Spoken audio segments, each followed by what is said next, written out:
of selection, women exercised their preferences. That means she had a choice to select the marital partner also. So imagine, just it is long back, since some thousands of years, where women could really had an access, and also access to property, as well as she could also claim the property. At the same time, she had a choice to select the partner also. It's fine. Then when we come into the post-Vedic period, so after some walk from the Vedic and some thousands, after some years back, when we enter into the post-Vedic period, where we have a position of women which really deteriorated considerably. So it was totally diminished here.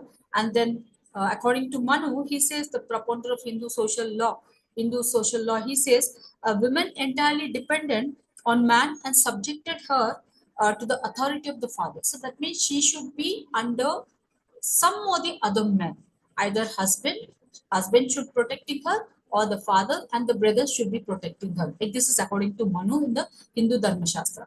Then again, we have like women, there was no freedom at all at any stage of the life. So she was always being protected before marriage in the family system by the father, then after marriage by the husband, then the sons, and then the grandsons. So throughout her life, she was under some umbrella and in the form of the men. Okay. Their position of women continued throughout the period of Hindu rulers, where she was reinforced by Muslim masters whose customs and traditions were noted for the complete subordination. That means women occupied a subordinate position. So she was a subordinate person, as she's been considered as a second grade citizen. This is what we usually mean for the subordination. So she occupied a subordinate position in the post-Vedic period. No access to property, no property rights. She cannot go for education, and she was always under the protection of some or the other men in the family. Okay, so she was not given that liberty as she enjoyed in the Vedic period. Then later we entered into the modernity or the medieval period, where we could see the Islam rulers in the Indian society, the Islam rule in the Indian society, and the Parda came into existence. She has to be herself in seclusion, and at the same time, it's not because Indian society usually practice the caste system. So the major important the Parda system. When we look into the Parda system, it was only the upper Varna communities who were under seclusion here. And at the same time, when you look into the Indian societal system, we have in the medieval system that all the ill practices, when we compare it, the women in the society, we started with the medieval period here. Maybe the sati practice, the child marriages, all this, and the most probably there was no second marriage for the women, and the widow could not remarry again. All these ill practice, we usually say ill practices, all these evil practices were started in the medieval period of the Indian society. But when we entered into the modernity here, as it like the social religious movement was really a great movement we had in the Indian society, which really wanted to reform all these systems, and it they want to totally abolish all these evil practices and bring the women into the mainstream of the society by giving educational rights, the property rights, and the liberty to women here. Later on, we come across the spread of English education, and at the same time, we had the what is called the Western process, which really went into the Indian society. So people of the Indian society who were into the upper varnas or the upper caste communities, and the rich caste in the Indian society, they started themselves westernizing here.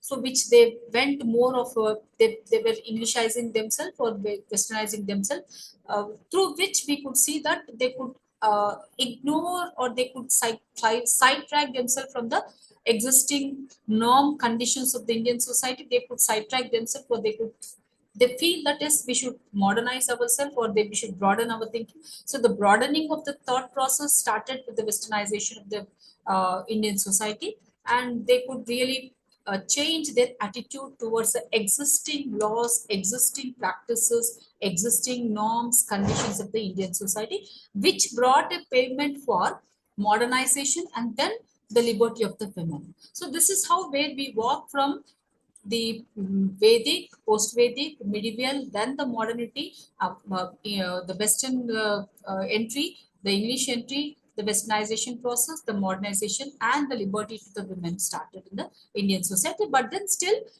we say that simultaneously, though it is the women in the modernity, though we have said that yes, access to the property is there, access to the claiming of the rights have been given, but then still there are certain ill practices, there are certain issues regarding the women still going on in the Indian society presently in the modern context, in the global context, I can say.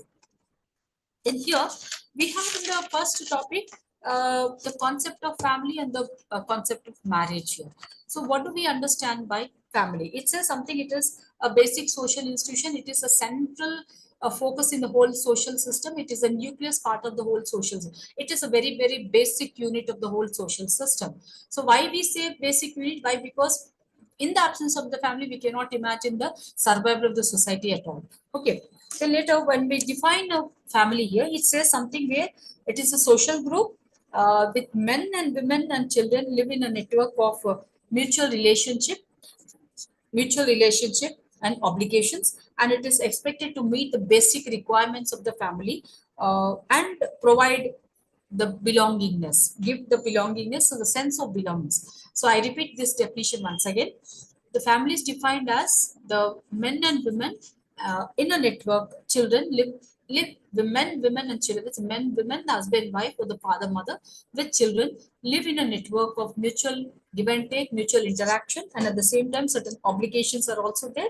At the same time, it says it is something where they meet the basic requirements of all the family members and provide them the sense of belongingness. So that is like it is we, me, and then like the identity of father, mother, and the identity of the children goes in the family institution. And then there is a mutual interrelationship that usually there will be a mutual interaction going on with certain obligations. That is certain, as I said, there are certain rights, obligations, duties towards each member in the family, towards each other person. And then it provides a belongingness, the sense of belonging, that you feel that yes, I myself with the family, it's my family. So this belongingness gives strength and unity among the family members, and which is present throughout the world communities in the world. So it's a universal institution, we can say, and this is very, very basic unit of the whole social system, which makes the survival of the whole social system. So what are the types of family we have? Usually we go with the Indian system. Earlier, traditional Indian system went with the joint family structure. When we talk about the joint family structure, it usually understood and identified with at least existence of the three generations together. So grandparents, then their children and their children. So we have three generations of family members staying together, and with all the rights, obligations, and then with all the duties we come across. Then we have, at the same time, we have the composite family and the as I said, like the joint family system existed in the long back traditional Indian society. Even now and then, we can experience in the village communities, in the most remote traditional families, we also have the joint family system. But most of the time, now presently, when we talk about the Indian family structure, it is dominantly it is the nuclear families we have.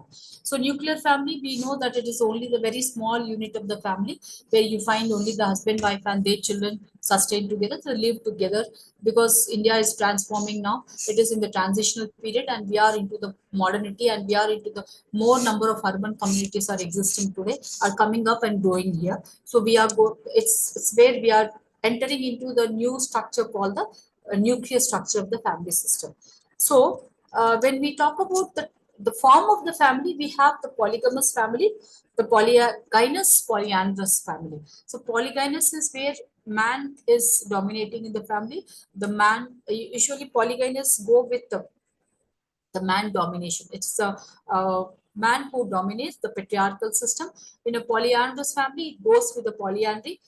Then we have, it is a matriarchal family system where the woman dominates the family structures. Okay.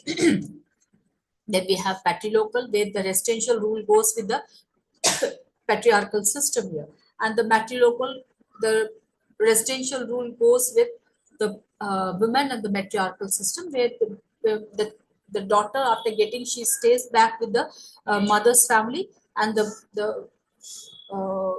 the husband of this daughter is going to join her family instead of the girl leaving the family here. This is polyandrous family. We are talking local family system. This usually we find only in the matriarchal systems, but the patrilocal with the patriarchal systems. So usually when we talk about the patriarchal system, the patriarchal family, India is represented with the patriarchal system. So what do we understand by the patriarchal system? It is something where women is dependent sociably. So here the male domination lies in the family, and everything goes with the male member. That is the father of the family. The head of the family is the male person, and the property lies with the male. The name of the property goes with the family, the male person. The name, the lineage is given to the children of the father, and then the decision making power lies with the male person. So everything goes with the male member. But at the same time, when we talk about the women aspect here in the patriarchal system, women is dependent in the women is dependent on the family members, and women has no share in the property when we look into the patriarchal system. So as far as Indian system is concerned, when I said it is identified with the patriarchal system, women cannot claim the property in the patriarchal system.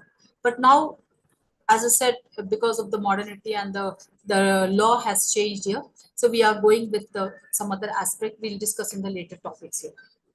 Then women have no direct participation in the religious attire. So even when we look into the patriarchal system, in the practice of religious and the ritual performances, women has no direct involvement in the religious performances here. So this is the subordinate position, the subjugation of the women in the patriarchal system. We have an observation here. Okay, then uh, features in the matriarchal system, as I said, women domination lies, and then everything goes with the women person here. Women occupies a dominating position. The lineage goes with the women name, and she gives her lineage to the children. And then women, she is economic husband in the matriarchal family. It is only the economic role he is going to play here. The decision making power also lies with the women. So the property lies with the women. The property name also lies with the women folk and all. So this is matriarchal family, which is quite opposite to the patriarchal. But usually when we look into the Indian aspect, only few communities like tribal communities, we come with the matriarchal practices and all. Then functions of the family. What are the functions usually? Why there is family system? As I said, it's a basic unit. What are the functions it performs towards the individual? We go with the sexual function, the economic function, the reproductive function, educational function. So when we look into the educational function, the values of the society, the norm conditions, the expectations, the basic, the do's, don'ts, all this usually the child learns in the family itself. So religious performances, the ritual practices, the practicing, the worshipping system, everything the child learns only in the family. So the basic socialization process is done in the family, and through this basic socialization, family provides every good, bad to the child. And at the same time, this is a major important function of the family. Economic protection. All the economic aspect is looked upon by only the family towards the members here. The child is given economic protection, and all her needs, all the members of the family's needs are provided only in the family system. It is not the other agent or some other person is not going to take care of all this thing, but it is only the family who is actually going to give the economic protection to the family members. Then, like, yes, when we look into the family among the Hindu system, we have usually goes with the nuclear families and the extended families. So now probably I just like it is more of the nuclear families than the extended families here. So when you look into the even village communities, now people are migrating to the urban areas. So even there you have only the aged persons who are left in the village families, and it is a small unit of the family which we are experiencing even in the towns and also the urban areas. Then at the same time, we have the Hindu joint family property rights and decision makings are passed to the elderly male person. So when even today, most of the families, because we go, the still traditionalities in continual process here, the property is still passed on to the male person of the family. If it is if they say, for example, if there are three sons in the family, the elderly son is going to have a hold on the property in the family system. So this is still prevailing in the societies we can take in the Hindu family system. Coming down to the families among the Muslims, Islam community, it is a monogamous family, the single family, but at the same time, they have, according to the Sharia law, they can go for the polygamous system also. So where a man can go for more than one marriage, but at the with the consent of the first wife and or giving divorce to the first wife, the person can go for the second and third also, four marriages at a time. But at the same time, when we talk about in the modern period, they are most of the monogamous families, we can say. Then we have the Quran permits a man to, as I said, like it is permitting four wives at a time. But at the same time, we see that based on the authority of the Muslim family, either patriarchal or matriarchal. So because it is the Indian family system, when we are taking the Islam in the Indian family system, it is the patriarchal domination in the family structures and all. Then we trace that father is again the patriarchal goes with the father, the male person, matriarchal goes with the mother. Family among the Christianity. As we have in the Hindu system, also Christianity practice the same, where it says that it is the dominant type of Christianity, patrilineal, excepting Kerala Christians, they go with the matriarchal. So in Kerala, you find the matriarchal practice among the Christian communities. We have matriarchal system, mother dominating the family, and the lineage goes with the mother to the child, identity goes with the mother lineage and all. Then we have like yeah, so the multiple role of women in the family and the societal system. When we take up the multiple role, women as daughter, women as mother-in-law, women as mother, women as sister, and whatnot. So all this role is played by the women, and justifying all the roles. She's been still a major portion practicing and playing a major portion, and she is the person who is being elevated in the present day situation with regard to her contribution in the society. She is also a major portion she is also a major contributor economically, and also now her involvement into the political arena is also being greatly performed in the societal system presently. So when we coming to the other concept in the first unit, we have the concept of marriage here. What is actually the definition of the marriage? How do we identify the marriage as understanding the marriage concept here? It's where which is very very important institution in the society after the family. So like we have presupposing each other institution. The marriage presupposes the family. Also, the existence of the family lies on the marital institution. So, for the one existence, there should be the other institution survival.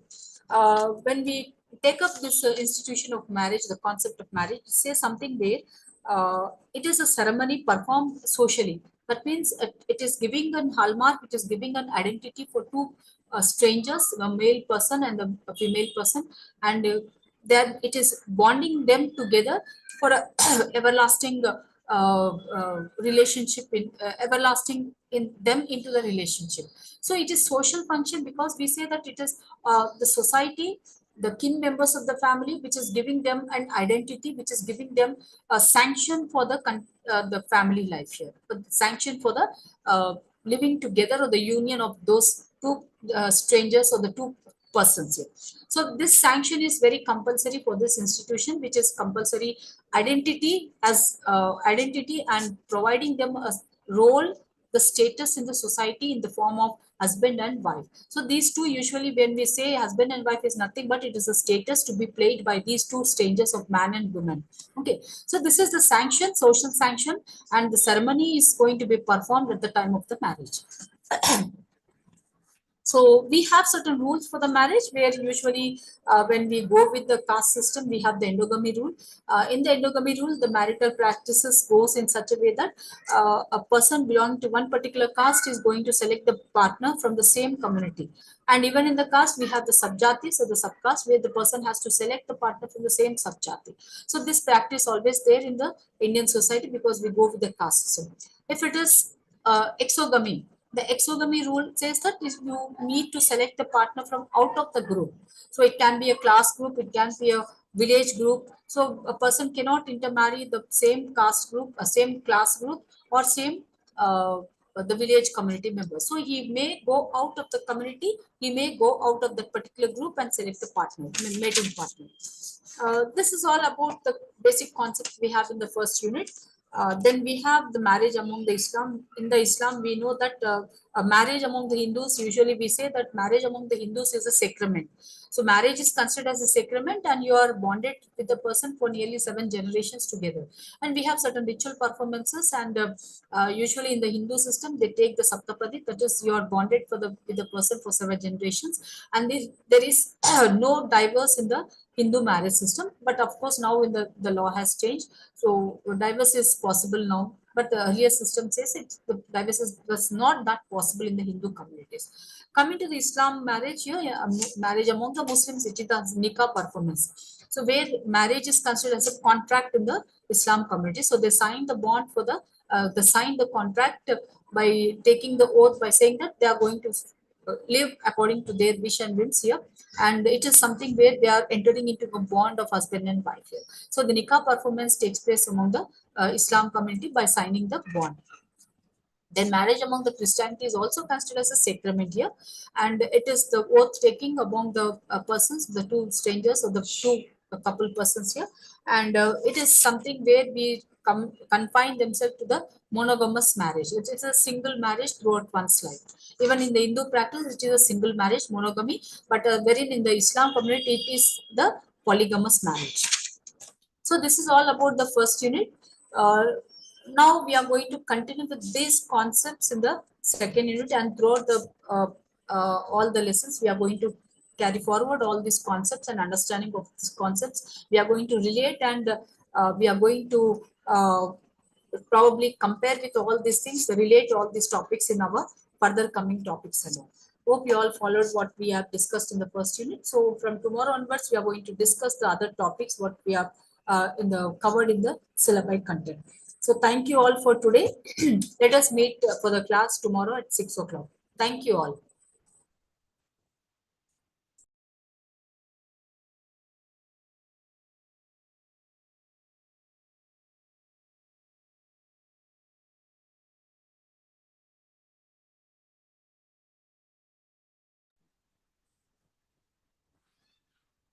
Speaker.